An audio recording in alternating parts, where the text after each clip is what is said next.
Okay, it's not a fascinating title, but it's an important topic because you'll be using the verbs we cover in this video all the time.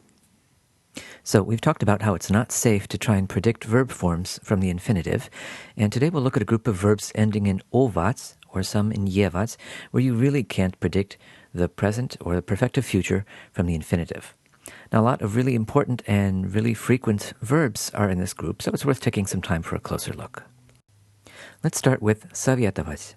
Now, the past tense works just as you would expect. You remove the te мягкий знак from the infinitive and add l or la for the feminine, etc.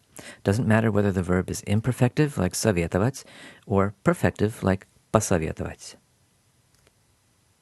Things get more interesting with the present if it's an imperfective verb, or the perfective future. With verbs like читать, you're used to just removing the te мягкий знак and adding some endings to what's left. Я читаю, ты читаешь, etc. But with almost all verbs ending in овать, there's another change after you remove the te мягкий знак. We'll also remove the ова. Note that we're just left with the stem совет here, and we'll replace the ova with u. And then we'll add personal endings to this stem. Я советую, ты советуешь, он советует, мы советуем, вы советуете, они советуют. Now, sometimes you'll see a verb with a soft stem like воевать, or a verb like танцевать, which has евать instead of овать, because of the 5-letter spelling rule. These show just the same kind of stem changes. The ева becomes u before the endings in the present and the perfective future. Я танцую, ты танцуешь, он танцует, and so on. But again, the past tense forms are regular. Он танцевал, она танцевала. Let's take a look at one more example.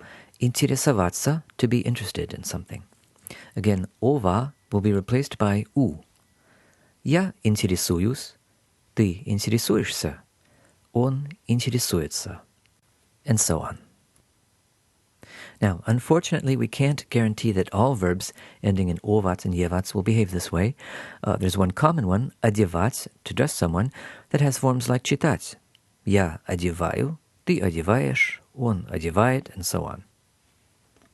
So, it's always best to learn the я, ты, and они forms for every new verb, but this alternation of ova and u is such a common pattern that if you have to guess, it's usually a safe bet that ova will become u in the present and the perfective future. It's really helpful to be comfortable with this pattern because adding ovać is a very common way to make a Russian verb from a root. You'll also see a lot of foreign words adapted and made into good Russian verbs through adding ovats to the end.